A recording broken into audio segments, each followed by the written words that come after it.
Five of the best emerging pianists in the country descended on Brandon over the weekend to participate in one of Canada's most prestigious contemporary music competitions. The 48th annual Eckhardt-Gramatté Competition is a unique celebration of Canadian music written in the last 75 years, with participants having to share a vast majority of their pieces from that time period in their recital programs. This year's champion was Chinese-Canadian pianist Linda Ruan, who is currently pursuing a diploma in piano performance at the University of British Columbia. We've reached her this morning, still in beautiful Brandon. Good morning, and congratulations, Linda. Thank you so much. Well, first of all, I got to ask, how did it feel when you were standing on that stage and you were announced as the winner of the Eckhardt-Gramatté competition? Um, just so in disbelief, I think, and it feels very surreal. And they were announcing it in reverse order from finalist prizes to third. And then after they announced the third prize, I actually came with one of my dear studio mates, Hamilton Lau. We both study with Dr. Corey Ham at UBC, and we've been playing for each other just in preparation for the competition. And then I think both of us were just at that point we were just thrilled because we were just like, okay, we swept. I mean, the first top two prizes, and then we're just like, it didn't matter, who gets the prize. We were just so happy for each other, and yeah, it was great. Uh, it still I feels would surreal. Yeah, I bet. I would imagine also that your professor, Corey Ham, is feeling pretty good today as well, having I hope swept so. the top 2 points. A big part of the competition, as I mentioned in the introduction, is putting together this recital program that champions Canadian music. What was it like putting together this kind of program of Canadian music written in the last 7 or so decades?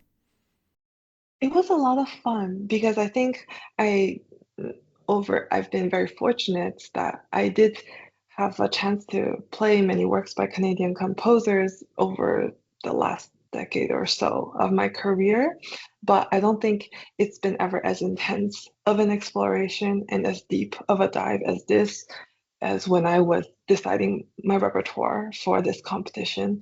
And I am very fortunate to be studying with Dr. Corey Ham, who is a contemporary music specialist and very much a champion for Canadian music in his career. So he had a huge amount of suggestions for me to guide my research, and and it's just been a treasure trove of great music by composers, many of them who are still alive today, and I could reach out to, and so that's been very valuable as well. So it was Yeah. fun. You're an artist also who is passionate about using music to overcome cultural boundaries in your work. Mm. How did your program in this competition go about maybe doing that? Right. Well, I these are issues that I kind of think about a lot, um, even as in someone of East Asian descent, kind of being in this, uh, piano is a very European and Western classical music tradition. So just always thinking of that and being North American bred, I guess, like raised in Vancouver, and just how do I mesh all of these heritage, culture, traditions together? And I feel that many of the composers that I ended up where I felt drawn toward their music. Um, they it wasn't a very conscious choice. I wasn't being like, oh, they're also Asian Canadian or Yeah. whatever, or have that kind of similar heritage. But it just inevitably somehow I was drawn toward their music, and even though the program is I thought very diverse in terms of the kind of range that uh, we have some minimalist music from Anne Southam and um, very theatrical, uh, almost chaotic music from Vincent Ho um, and many other amazing composers that comes from quite different backgrounds and soundscapes and sound worlds. But I felt drawn to their music because of, yeah, I just felt really interesting to me.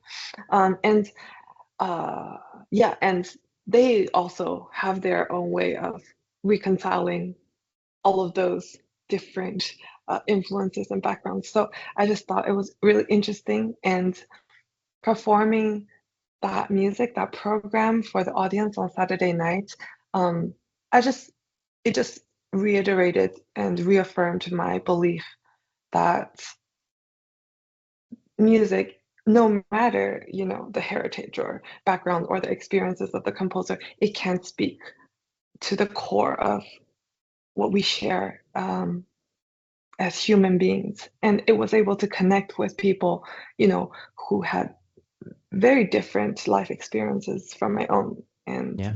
and that's through composers who also have very different life experiences from my own. So I just thought it was a really powerful statement on the power of music. So Yeah.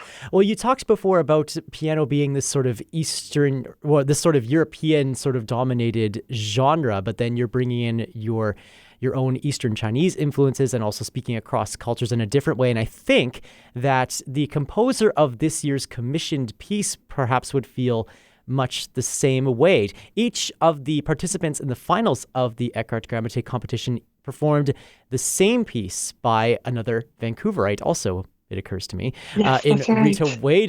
Ueda. Everybody performed the same piece by Rita that was commissioned by the competition, a piece called Where Poppies Still Bloom and Fall. What can you tell us about that work? Oh, this was my first foray into contemporary music competition. So when I received the score, I was a little bit shocked because it's not a conventional score.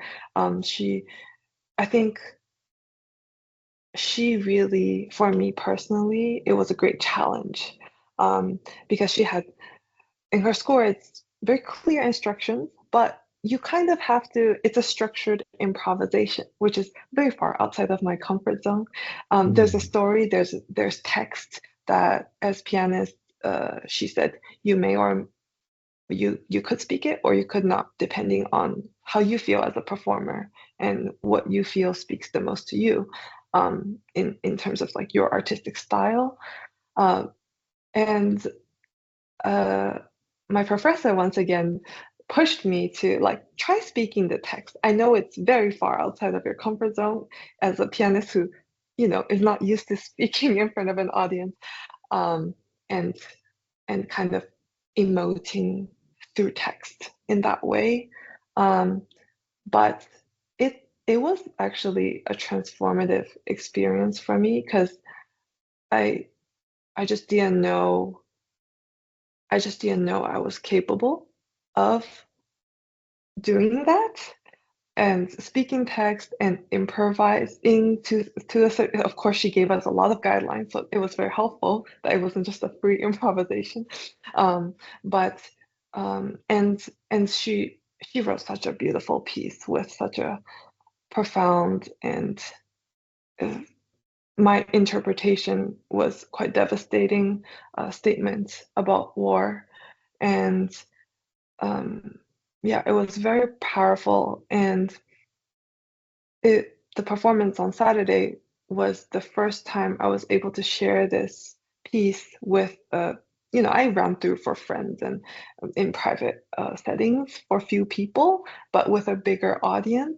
And that uh, every time that piece um, I'm I play and perform it, it there's different perspectives and different corners that I take, and um, I personally really felt profoundly affected by the performance on Saturday that I was able to share with the audience. Um, yeah, I don't know, it just felt very connected, and I think that also has a lot to do with the warm community and the reception of the audience here in Brandon. So yeah, it was just really special. I enjoyed it. So, in addition to your own performance of Rita Ueda's work, you're also hearing everyone else in the competition's Yeah. uh, interpretations of the exact same piece. What is that Hmm. experience like as you are hearing this and you're going, oh, I didn't think of it that way? Or you're going, oh, I should have maybe done that differently. What's that like as you're Right. sitting there? So that was, I mean, I was last on the program, so that was a blessing and curse. I was so curious about what everybody else did because there was so much room for interpretation and freedom in the way she wrote the work. Um, was were people going to speak the text or not? How are they going to speak the text if they do? And if they don't, like how were they going to construct this experience and this piece for the audience?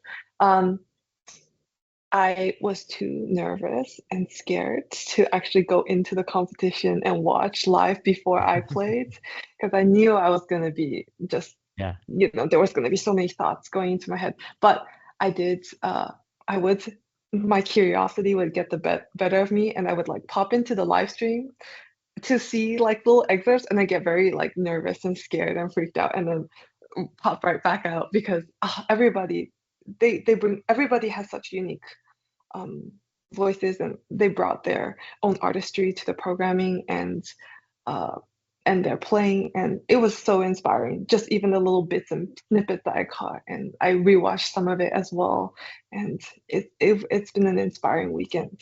Hmm. What do you take away from this type of competition about other sort of Canadian piano repertoire that you might not have heard before? If you're talking about that Mm. inspiration that you feel from having shared this space in Brandon this weekend. Just transformative. I think I've used that word before, but this repertoire has really forced me and challenged me to just, I think I thought this was the limit of what I can do as an artist, and it completely shattered that preconceived notion Mm. that I thought I like the limit that I thought I had as an artist. And so, yeah, it's been inspiring, it's been encouraging, it's been very motivating. And I feel like it opened my eyes up to new possibilities that I didn't know existed before. Wow. So, in addition to the prize money that you received as the first place winner, you'll also be embarking on a cross Canada tour later on this fall. What can audiences expect to see from this program as you take it out onto the road? Um, it's gonna be cool and awesome music for sure. I haven't decided on the repertoire yet, but I mean, I just from the research that I've done for this competition, like there's just so much great Canadian music out there. And I will be bringing Rita Rueda's "Where Puppies Still Bloom and Fall" on with me on the tour, and I'm really excited to see how that piece um, transforms and continue to evolve as I live with it.